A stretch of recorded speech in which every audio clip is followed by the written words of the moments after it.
Soltys Jones, spiritual director, meditation teacher, author, musician, just a wonderful soul. Thank you for being here today with me, Alexander. How are you today?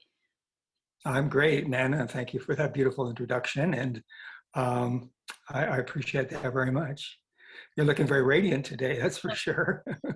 Why, thank you. Today we're talking about world cycles and the evolution of our planet and the state of mankind. And Alexander, this is such an interesting topic.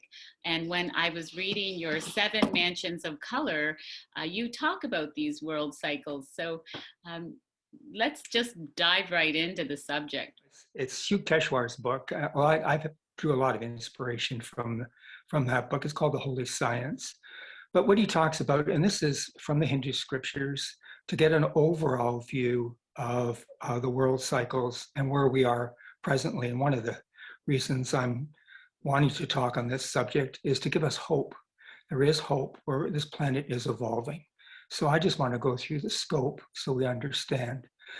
As I mentioned before in another video that we did, this world is a world of relativity. It's a duality. It's a rise and fall, ebb, flow, light, shadow, pleasure, pain, joy, sorrow, health, sickness, life, death. It's a duel of opposites, and you cannot have one without the other. It's a play of Maya, if you like, or delusion. And the reason the Spirit did it is because if there's only one, if we're all in one consciousness, then there's no play, there's no show. We're all in that one divine consciousness, and we're all in that liberated state. So to create a show, what the divine did was to take that one consciousness and create the many out of itself. And if you want to think of just that comparison, but if you want to think of the entire scope of God consciousness is like a big pie, well, creation is just a thin sliver of, and that's a vibrational manifestation. But to create a show, there had to be duality.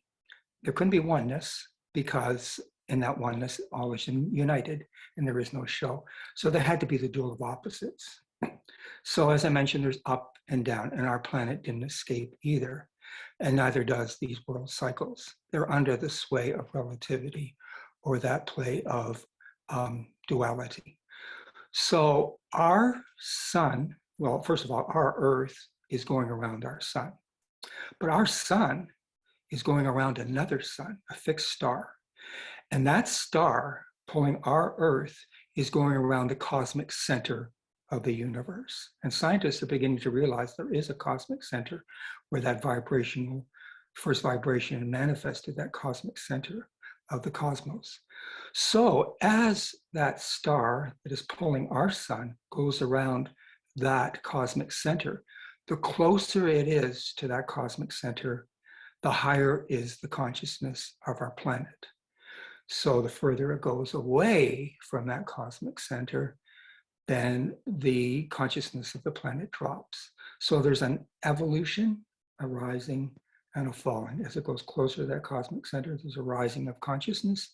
As it goes back down away from that cosmic center, there's a drop in consciousness. So in other words, we go down to the furthest point, where it's in Hindu scripture, it's called Kali Yuga. And it's the dark materialistic age. In other words, we're the furthest away from that cosmic center. So therefore the vibration here is very dense, very gross, and it's rooted on material consciousness. So we've been in this for for quite some time. 500 AD, it was the lowest ebb point, and then we started rising from then. But once we got to the Renaissance, we went to the next stage. That's called Dwapara Yuga. Now, the Dwapara Yuga is the age of energy. It's where electricity was discovered, atomic energy. And so we're evolving into a higher age. We've coming out of Kali, which is the dark materialistic age. The problem is that with Kali Yuga and totally material consciousness and sense consciousness, there is always greed and selfishness. I want this, I want that. There's a grasping, there's a wanting to be in material consciousness. But the age that we're coming into now, and we are in now, is trying to advance where it's more unity, coming together, and expansion. We're evolving to the golden age. It's 12,000 years up and 12,000 years down. Now, in the Hindu philosophy, it's known as different yugas. And you'll notice in that book where I'm talking about different lokas. And this is where I broke up the different lokas into the 7 color rays. Okay, so the red, if you're looking at it, is one of the lokas. And now where we are right now, we've come out of Kali, which is the red energy, because that's the darkest material energy. And if you can understand the spectrum too, the photons of the higher end of the spectrum, violet, carry more energy than the photons of the lower end of the spectrum. So in other words, violet has a greater energy charge than does red. So if you can compare that to the world cycles, there's a finer vibration as we're evolving. So we're coming out of the red energy, we're going into the orange energy of Dwapara Yuga.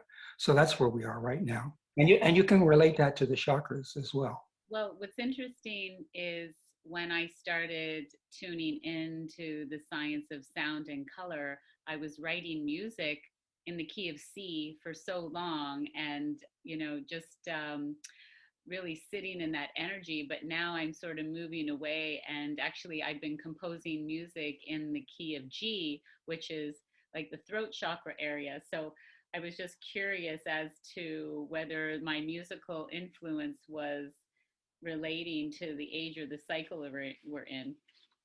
Okay, let me just go through the yugas. Kali Yuga is the dark materialistic age. Where we're coming to is Dwapara Yuga. That's the age of energy. And that's why all the sciences that have to do with energy, understanding yoga and pranayama, life force control, the different sciences that have to do with energy, shiatsu, therapeutic touch, Reiki, all those modalities that are using the energy is why we can use those at this time is because mankind in general has a bigger understanding of energy. And especially for us in the human arts and forms, we understand the inner energies or the inner prana. But above all, what I want to encourage people, because people feel doom and gloom, there's a very little maybe insecurity, like where is this planet going? It seems so dark and heavy, and people are getting depressed and they don't have any purpose, and can't perhaps see a purpose in this planet and what everything's happening. There is a purpose. We're evolving. This planet is not going to annihilate itself. It's not going to self-destruct, as many prophecies may have said. It's not. It's a young planet. It's evolving. So what I want people to understand is where we are right now is a pivotal point. Coming out of the dark materialistic age, there's always greed and selfishness. That's a given. Now it's trying to expand to its more universal consciousness, but that greed and selfishness is not gone. And it's making a last-ditch effort to hold on. People are afraid to lose their material consciousness. People are afraid to move and expand in the light. So they're clinging on to their material essence. And then that greed and selfishness and at a global level, that's what's happening as well. There's forces that are trying to hold on to that. But the light is moving forward. And if we want to be in harmony with this planet and its evolvement, we need to change our consciousness to this evolving planet. But above all, the messages I'm trying to convey is we are moving to a higher level of consciousness. And there is definite need for our awareness of hope as we expand, and we are expanding. One thing I would like to add, though, is as we come into the Dwapara age, and because it is the advancement of atomic energy, what can be used as a very positive tool, but a very destructive tool. Now, what the masters have said, the great masters have said, this age, of any age, is the most vulnerable because we are evolving so fast, technology, and it's a mental thing. We're evolving, and the heart is not evolving as quickly with it. So in the right hands, this technology can be used for a massive amount of good on the planet, but in the wrong hands, it can be very, very destructive. So this is why we need to be very careful in this age. But as we're coming in this age, right now, as we mentioned before, the healing of this age will be through color and sound. It's ray therapy. And I remember Edgar Casey said that, and Paramahansa Yogananda said that. I remember I had this one lecture that he gave in 1942, and it's where I got sort of my introduction to color. Um, one of my introductions. He said people in the future will not talk about the vitamins of foods, but will talk about the colors of foods or the energies of foods.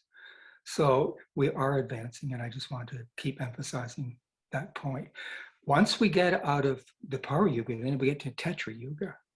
And in that age, it's totally mind power. That's the yellow energy, getting into Tetra Yuga. Mm-hmm. And people will be able to heal themselves mentally, just by mind power alone. Right now, we're using in this age, energy forms, but then the next age, it is mind power alone. After we get out of Tetra Yuga, advancing to the golden age, is Satya Yoga. That's when we start getting our energy from the heart up. And then from there, it's going into more deeper stages of the golden age. How much time passes between each stage roughly? Is it the 12-year cycle or is it the 25,000-year cycle? Well, 12,000 years up, 12,000 years down Okay. is this one here. Yeah. Yes, very fascinated with this because sometimes I feel inspiration to write music in different keys, and I'm always looking at the cosmic significance of it. There was a full moon, and I heard, that my ringing in my ear in the key of F, which is the heart chakra, and wrote a lot of music during full moon and eclipses in that key. So it's interesting when you can make all the connections with the cosmic happenings. One thing I want to mention too is the world goes through these cycles and it goes through an evolution. But through meditation and raising the energy, as I mentioned, I related the colors of the different lokas into the different energies of the chakras. In other words, the planet externally goes through an evolution, but we can speed that evolution up internally through meditation. We can raise our energy, our vibration, and bring our energy up into the different centers of the spine and brain and through the different chakras. So if we're resonating in the heart energy, we're automatically up into Satya Yoga, we're coming up into the spiritual eye if our energy is deep enough in our consciousness. So when we're meditating, we're speeding up the evolutionary process. We're definitely speeding it up. That's wonderful. Well, this was an introduction in world cycles. Maybe we will continue the conversation and do a second series. If you were to give a message of hope with the world cycle happenings, what would you say to the audience? I would say right now we're at a pivotal point, and the dark is getting darker, but the light is getting lighter. There's a tug of war right now, and each is trying to gain supremacy or take over the rule, the dark energy or the light energy. There's a conflict, and people can feel it. There is this conflict. But my message for everybody is the light will win. We are moving forward. It's not that the planet is in a descending cycle, it's an ascending cycle. We can't help but evolve. We are moving forward. So we need to collectively, connect in with the light and allow the darkness to be repelled. Wonderful. Well, in your latest book, The Diamond Way, you talk about the self-mastery in 3 easy steps: finding the diamond essence within ourselves, finding that divine, the creator created us. We are all part of the master creator. And this is for those that are looking for a great book to help connect with that divine and to take the mud off the beautiful gem that we are. Collectively, if we all raise our vibration together, we will help the planet evolve in that positive direction. Right. And also, if we take all the mud off the diamond of our limiting beliefs and the hang-ups that we been taught and conditioned with, and to realize that we're that pure diamond, and reflecting it, then automatically this world is in the golden age. It's in that higher state of vibration, that higher state of consciousness. What's holding us back from realizing that we're in this higher state of consciousness is just some of the mud that we put on some of our limitations. Remove those limitations, there we are collectively in the golden age. That's wonderful. Thank you, Alexander, for taking time with me today, and we will continue this conversation. Great. Thanks. Thank you, Anna.